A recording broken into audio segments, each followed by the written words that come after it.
આજે આપણે વિદ્યુત પ્રવાહીમાંથી કયા પ્રવાહીમાંથી પસાર થાય છે અને કયા પ્રવાહીમાંથી ઓછો પસાર થાય છે અને કયા પ્રવાહીમાંથી બિલકુલ પસાર થતો નથી. એટલે કે જે પ્રવાહીમાંથી વિદ્યુત પ્રવાહ પસાર થશે એના વિદ્યુતનું સુવાહક પ્રવાહી કહેવાય. જે પ્રવાહીમાંથી વિદ્યુત થોડું પસાર થશે ઓછું એના વિદ્યુતના મંદવાહક પ્રવાહી કહીશું. અને જે પ્રવાહીમાંથી વિદ્યુત સંપૂર્ણપણે લાઇટ આપણી બહુ ચાલશે મસ્ત સરસ તો એને કહેવાય અને નહીં થાય તો અવાહક, થશે તો સુવાહક, થોડી થશે તો મંદવાહક. એના માટે આપણે એક બેટરી 4 વાયર એલઈડી લીધા છે. આ બંને છેડા તમારા અહીં મૂકેલા ખાંડના દ્રાવણ, વિનેગરના દ્રાવણ, લિક્વિડ તમારું જે સાબુ ધોવાનું વાસણ ઘસવાનું લિક્વિડ છે એ છે, આ મીઠાનું છે, આ ઓઇલ છે બાઇકમાં એવામાં નાખવાવાળું ઓઇલ છે, આ લીંબુનો રસ છે, આ દૂધ છે, આ ઓઇલ છે કયું જૂનું બળેલું બગડી ગયેલું બાઇકનું ને એવાનું ઓઇલ, આ છાશ છે અને આ આપણું પાણી નળનું પાણી. એ સિવાય પણ આપણે એક્સ્ટ્રામાં આ ઘરે ખાવાનું તેલ, ઘરનું ખાવાનું તેલ અને પાવડર જે હોય વાસણ ઘસવાનો એના લિક્વિડ બનાવીને આપણે રાખ્યું છે.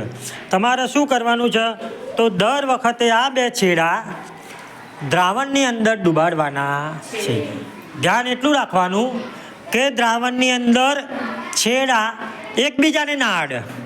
જો એકબીજાને અડશે તો વિદ્યુત આમે એમણે પસાર થશે, વિદ્યુત પરિપથ પૂર્ણ થશે એટલે પસાર થવાનો જ છે. એટલે બંને છેડા એકબીજાને પસાર અડવા જોઈએ નહીં તો પસાર થઈ જશે.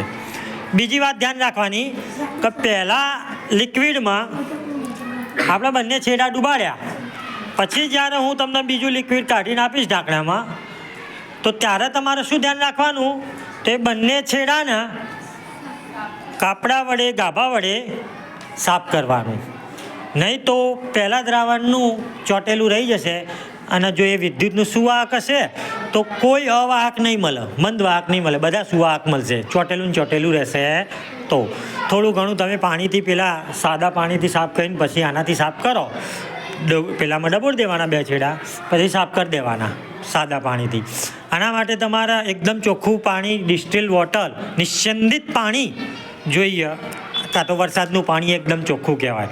એ પણ તમે વાપરી શકો છો આ બે છેડા સાફ કરવા માટે. તો હાલ પૂરતું આ શું છે ખાંડનું દ્રાવણ, એને એક ઢાંકણામાં કાઢીએ અને બંને છેડા થોડું કાઢો, અંદર અડે નહીં તે રીતે બંને છેડા ડૂબાડો.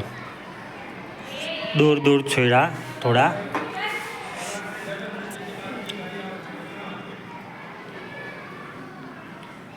બોલો. હા શું થયું? મંદવાહક થોડું ઓછું દેખાય છે ને? હા સાફ કરવાના. બીજામાં ડબોળો, ત્રીજામાં પેલું ઢાંકણું આપું છું તને બીજું. વારાફરથી દરેક પ્રવાહીમાં તમારે આના છેડા ડૂબાડવાના, ચેક કરવાનું વિદ્યુત સુવાહક, મંદવાહક, અવાહક જે પણ હોય બરાબર.